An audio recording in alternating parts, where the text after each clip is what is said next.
ನನ್ನೆಲ್ಲ ರೈತ ಬಂದವರಿಗೆ ಬೆಳಗಿನ ಶುಭೋದಯ. ನಿಮ್ಗೀಗ ಆಲ್ರೆಡಿ ಅಡಿಕೆ ತೋಟ ಮಳೆಗಾಲ ಶುರು ಆಗ್ತಿದ್ದಾಗೆ ಯಾವ್ಯಾವ ರೀತಿ ರೆಡಿ ಮಾಡ್ಬೋದು ಅನ್ನೋದನ್ನು ಎರಡು ರೀತಿಯಲ್ಲಿ ತೋರಿಸಿದೆ. ಇನ್ನೊಂದು ರೀತಿ ಫುಲ್ಲಾಗಿ ಹೇಗೆ ಕ್ಲೀನ್ ಮಾಡೋದು ಅನ್ನೋದನ್ನು ಸಹ ನಿಮಗೆ ಈ ವಿಡಿಯೋದಲ್ಲಿ ಸಂಕ್ಷಿಪ್ತವಾಗಿ ಹೇಳ್ತಾ ಹೋಗ್ತೀನಿ. ಸೊ ಕೊನೆವರೆಗೂ ಸ್ಕಿಪ್ ಮಾಡದೆ ನೋಡಿ. ನಿಮಗೆ ಬಹಳ ಉಪಯುಕ್ತ ವಿಷಯಗಳನ್ನು ಇದರಲ್ಲಿ ನಾನು ತಿಳಿಸೋಕ್ಕೆ ಆದಷ್ಟು ಪ್ರಯತ್ನಗಳನ್ನ ಪಡ್ತೀನಿ. ಸೊ ನಾವು ಅಡಿಕೆ ತೋಟಗಳಲ್ಲಿ ಆಲ್ಮೋಸ್ಟ್ ಆಲ್ ಟ್ರೆಂಚ್ಗಳನ್ನ ನಿರ್ಮಾಣ ಮಾಡಬೇಕು ಅಂತ ನಿಮ್ಗೆ ಆಲ್ರೆಡಿ ಹೇಳಿದ್ದೆ. ನಾನು ತೋರಿಸಿದಂಥ ಎಲ್ಲ ವಿಡಿಯೋದಲ್ಲೂ ಸಹ ಆಲ್ಮೋಸ್ಟ್ ಆಲ್ ರೈತರುಗಳು ಈ ಥರ ಟ್ರೆಂಚ್ಗಳನ್ನ ನಿರ್ಮಾಣ ಮಾಡಿರೋದನ್ನು ನೀವು ನೋಡಿರ್ಬೋದು. ಸೊ ಆ ಥರ ನೋಡಿದಾದ್ಮೇಲೆ ಅದು ಮಳೆಗಾಲದಲ್ಲಿ ಏನಾಗಿರುತ್ತೆ ಅಂತಂದರೆ ಫುಲ್ಲು ತುಂಬಿಕೊಂಡಿರುತ್ತೆ. ಅದು ಯಾವ ಥರ ಕಳೆ ಬೆಳ್ಕೊಂಡಿರುತ್ತೆ ಅನ್ನೋದನ್ನು ಸಹ ನಿಮಗೆ ಪ್ರೀವಿಯಸ್ ವೀಡಿಯೋದಲ್ಲಿ ಹಾಕಿದ್ದೆ. ಸೊ ಯಾರು ನೋಡಿಲ್ಲ ಅಂತಂದರೆ ದಯವಿಟ್ಟು ಹೋಗಿ ನೋಡಿ ಬನ್ನಿ. ಅದರಲ್ಲಿ ಕಾಲುವೆ ಯಾವುದು, ಗಿಡ ಯಾವುದು ಅನ್ನೋದನ್ನೇ ಕನ್ಫರ್ಮ್ ನೋಡೋಕ್ಕಾಗದಿರೋಷ್ಟು ಕಳೆಗಳು ತುಂಬ್ಕೊಂಡಿರ್ತವೆ. ಸೊ ಅದನ್ನು ಕಂಟ್ರೋಲ್ ಮಾಡೋಕ್ಕೋಸ್ಕರ ಒಬ್ಬ ರೈತರು ರೌಂಡಪ್ ಸಹ ಕಳೆನಾಶಕ ಸಹ ಬಳಸಿದ್ರು ಅನ್ನೋದನ್ನು ಸಹ ನಿಮಗೆ ಮೆನ್ಷನ್ ಮಾಡಿ ಹೇಳಿದ್ದೆ. ಸೊ ಆ ರೀತಿಯಲ್ಲಿ ಅದರಲ್ಲಾಗುವ ಅನುಕೂಲಗಳು ಮತ್ತು ಅನಾನುಕೂಲಗಳನ್ನು ಸಹ ನಿಮಗೆ ಸಂಕ್ಷಿಪ್ತವಾಗಿ ತಿಳಿಸಿದ್ದೀನಿ. ಸೊ ಆ ರೀತಿಯಲ್ಲಿ ಇವತ್ತು ಸಹ ನಾವು ನೋಡ್ತಿರೋಂಥ ತೋಟ ನೋಡಿ, ಈ ಮಟ್ಟಿಗೆ ಕಾನೆ ತುಂಬಿಕೊಂಡಿರೋಂಥ ಹುಲ್ಲು ನೋಡಿ. ಇದರಲ್ಲಿ ಟ್ರೆಂಚ್ ಎಲ್ಲಿದೆ ಅನ್ನೋದನ್ನೇ ನೋಡೋಕ್ಕೆ ಐಡೆಂಟಿಫೈ ಮಾಡೋಕ್ಕೆ ಆಗದೇ ಇರೋಷ್ಟು ಕಳೆ ತುಂಬಿಕೊಂಡಿರೋಂಥ ತೋಟನ ರೈತರು ಏನು ಮಾಡಿದ್ದಾರೆ ಅಂತಂದರೆ ಈ ಮಟ್ಟಿಗೆ ಕ್ಲೀನ್ ಮಾಡಿದ್ದಾರೆ. ಸೊ ನೋಡೋಕ್ಕೆ ಎಷ್ಟು ಖುಷಿ ಆಗುತ್ತೆ ಅಂತ ನಿಮಗೆ ಗೊತ್ತಾಗ್ಬೋದು. ರೈತರಾದಂಥವ್ರಿಗಂತೂ ಇದು ತುಂಬಾ ಮನಸ್ಸಿಗೆ ತುಂಬ ಸಂತೋಷ ನೀಡುವಂಥ ಒಂದು ಕೆಲಸ ಇದು. ಸೊ ಈ ರೀತಿ ನೀವು ಕ್ಲೀನ್ ಮಾಡಿದಲ್ಲಿ ಮಳೆಗಾಲದಲ್ಲಿ ಎಷ್ಟೇ ಮಳೆ ಹೋದ್ರೂ ಸಹ ಈ ಕಾನೆಗಳಲ್ಲಿ ಓವರ್ಫ್ಲೋ ವಾಟ್ರು ಪಾಸಾಗಿ ಹೋಗ್ತಾ ಇರುತ್ತೆ. ಇನ್ನು ಅದೇ ರೀತಿ ಅಡಿಕೆ ಗಿಡದ ಬುಡದಲ್ಲಿ ಯಾವುದೇ ರೀತಿ ಕಳೆ ಇಲ್ಲದ ಕಾರಣ ಸ್ವಲ್ಪ ಮಣ್ಣಲ್ಲಿರುವಂಥ ಎಲ್ಲ ಕಸವಂಶಗಳನ್ನು ಮತ್ತು ಇಲ್ಲಿ ನಾವು ಹೊಡೆದಂಥ ಹುಲ್ಲುಗಳೇನಿರ್ತಾವಲ್ಲ ಅವು ಸಹ ಮತ್ತು ರೀಬೂಸ್ಟರ್ ಆಗಿ ಅಂದರೆ ಗೊಬ್ಬರ ಆಗಿ ಕನ್ವರ್ಟ್ ಆಗಿ ಇಲ್ಲಿ ನೋಡ್ಬೋದು ನೀವು ಮಣ್ಣು ಎಷ್ಟು ಮಟ್ಟಿಗೆ ಕಪ್ಪಾಗಿದೆ ಅಂತೇಳಿ. ಸೊ ಈ ಥರ ಅದು ಕನ್ವರ್ಟ್ ಆಗಿ ಗಿಡಗಳಿಗೆ ಬೂಸ್ಟಪ್ ಕೊಡ್ತಾ ಹೋಗುತ್ತೆ. ಮತ್ತು ಕಳೆ ಬೆಳ್ಕೊಳ್ತಿದ್ದಂಗೆ ನಮಗೆ ಬೇಸಿಗೆ ಶುರು ಆಗುತ್ತೆ, ಚಳಿಗಾಲ. ಸೊ ಆಗ ಮತ್ತೊಮ್ಮೆ ಈ ಥರ ಕ್ಲೀನ್ ಮಾಡಿ ಮತ್ತೇನಾದ್ರು ಪ್ರೊವೈಡ್ ಮಾಡೋಕ್ಕೆ ನಮಗೆ ಸುಲಭ ಆಗುತ್ತೆ. ಸೊ ಇನ್ನು ಇದೇ ರೀತಿ ಕಳೆ ಅಂತಂದರೆ ಕಳೆ ನಿರ್ವಹಣೆ ಮಾತ್ರ ಅಲ್ಲ, ಬಿದ್ದಂಥ ಅಡಿಕೆ ಮಟ್ಟೆಗಳಾಗಿರ್ಬೋದು, ಗರಿಗಳಾಗಿರ್ಬೋದು, ಇವನ್ನೆಲ್ಲ ಯಾವ ರೀತಿ ಸಂಸ್ಕರಿಸಬೇಕು, ಅದನ್ನು ಯಾವ ರೀತಿ ನಾವು ಕ್ಲಿಯರ್ ಮಾಡಬೇಕು ಅನ್ನೋದನ್ನು ಸಹ ನಿಮಗೆ ಒಂದು ವಿಡಿಯೋದಲ್ಲಿ ಹೇಳಿದ್ದೀನಿ. ಸೊ ಆದರೂ ಇವತ್ತು ಹೇಳ್ತಾ ಇದ್ದೀನಿ. ಸೊ ಈ ಥರ ಬಿದ್ದಂಥ ಅಡಿಕೆ ಮಟ್ಟೆಗಳನ್ನು ಈ ಥರ ಎಲ್ಲೋ ಒಂದು ಕಡೆ ಮೂಲೆಯಲ್ಲಿ ಹಾಕಿ ಸುಡೋರನ್ನು ನೋಡಿದ್ದೀನಿ. ಸೊ ದಯವಿಟ್ಟು ಆ ಥರ ಮಾಡೋಕ್ಕೆ ಹೋಗ್ಬಿಡಿ. ಸೊ ಈ ಥರ ಆಗಿದ್ದನ್ನು ನಿಮ್ಮ ಗೌರ್ಮೆಂಟಿಂದಲೇ ಸಹ ಎರೆಹುಳು ಗೊಬ್ಬರಕ್ಕೆ ಅಂತೇಳಿ ತೊಟ್ಟಿ ಕಟ್ಟಿಸ್ಕೊಟ್ಟಿರ್ತಾರೆ.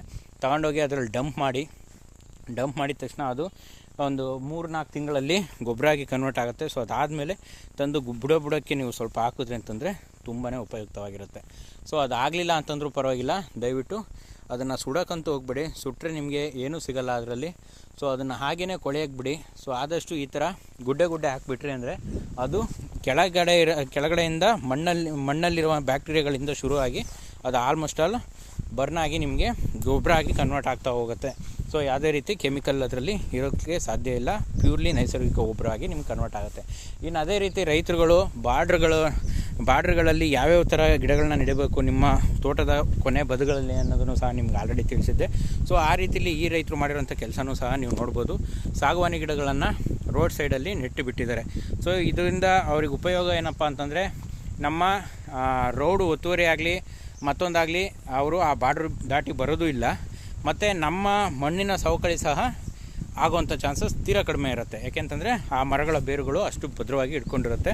ಇನ್ನು ಅದೇ ಕಾಲಕ್ರಮೇಣ ಒಂದು 20-25 ವರ್ಷ ಅವ್ರು ಬಿಟ್ಟರು ಅಂತಂದರೆ ಅದರಿಂದನೇ ಲಕ್ಷಾಂತರ ರೂಪಾಯಿ ಆದಾಯನ ಅವ್ರು ಗಳಿಸ್ತಾರೆ. ಮತ್ತು ಅದಕ್ಕೆ ಯಾವುದೇ ರೀತಿ ಸ್ಪೆಷಲ್ ಕೆಲಸಗಳನ್ನು ಅವ್ರು ಮಾಡೋದಿಲ್ಲ.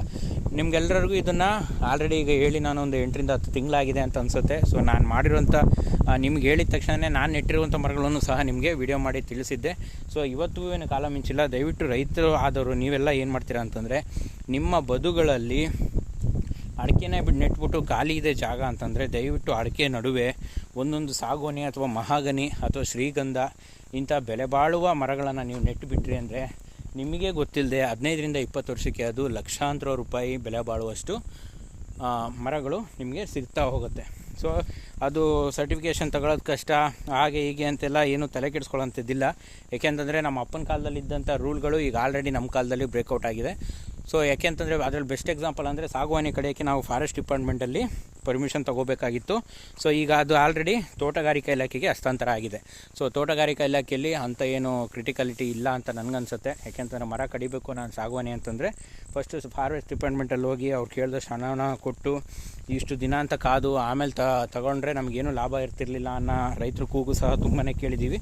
ಸೊ ಬಟ್ ಈಗ ತೋಟಗಾರಿಕಾ ಇಲಾಖೆಗೆ ಬಂದಿರೋದ್ರಿಂದ ಅದು ಸ್ವಲ್ಪ ಸುಗಮ ಆಗಿದೆ ಅಂತ ನಾನು ಅಂದ್ಕೊಂಡಿದ್ದೀನಿ. ಸೊ ಅದರಲ್ಲೂ ಏನಾದ್ರು ಕ್ರಿಟಿಕಲಿಟಿ ಇತ್ತು ಅಂದರೆ ದಯವಿಟ್ಟು ನನಗೆ ತಿಳಿಸ್ತಾ ಹೋಗಿ, ಅದ್ರ ಬಗ್ಗೆ ನಾವು ಸ್ವಲ್ಪ ತಿಳ್ಕೊತೀವಿ. ಸೊ ಇದೇ ಥರ ಹೆಚ್ಚಿನ ರೈತಾಪಿ ವರ್ಗದ ವೀಡಿಯೋಗಳಿಗೋಸ್ಕರ ಬಹು ಉಪಕಾರಿ ವಿಷಯಗಳನ್ನು ನನಗೆ ತಿಳಿದಷ್ಟು ನಿಮ್ಮ ಜೊತೆ ಶೇರ್ ಮಾಡೋಕ್ಕೆ ಆದಷ್ಟು ಪ್ರಯತ್ನ ಪಡ್ತೀನಿ. ಸೊ ಇದೇ ರೀತಿ ನೀವು ರೈತರಾದಂಥಲ್ಲಿ ನಮ್ಮಂಥ ರೈತರುಗಳಿಗೆ ಸಪೋರ್ಟ್ ಮಾಡಿ. ಹಾಗೆ ಇದೇ ಥರ ಹೆಚ್ಚಿನ ವೀಡಿಯೋಗಳು ನಿಮಗೆ ಬೇಕಂತಂದರೆ ದಯವಿಟ್ಟು ಸಬ್ಸ್ಕ್ರೈಬ್ ಮಾಡ್ಕೊಳ್ಳಿ. ಹಾಗೆ ಈ ವಿಷಯ ನಿಮಗೆ ಇಷ್ಟ ಆಯಿತು ಅಂದರೆ ನಿಮ್ಮ ಫ್ರೆಂಡ್ಗೂ ಮತ್ತು ನಿಮ್ಮ ಫ್ಯಾಮಿಲಿ ಮೆಂಬರ್ಸ್ಗೂ ಶೇರ್ ಮಾಡೋದನ್ನು ದಯವಿಟ್ಟು ಮರಿಬೇಡಿ. ಲೈಕ್ ಮಾಡಿ, ಶೇರ್ ಮಾಡಿ, ಕಾಮೆಂಟ್ ಮಾಡಿ. Thank you friends.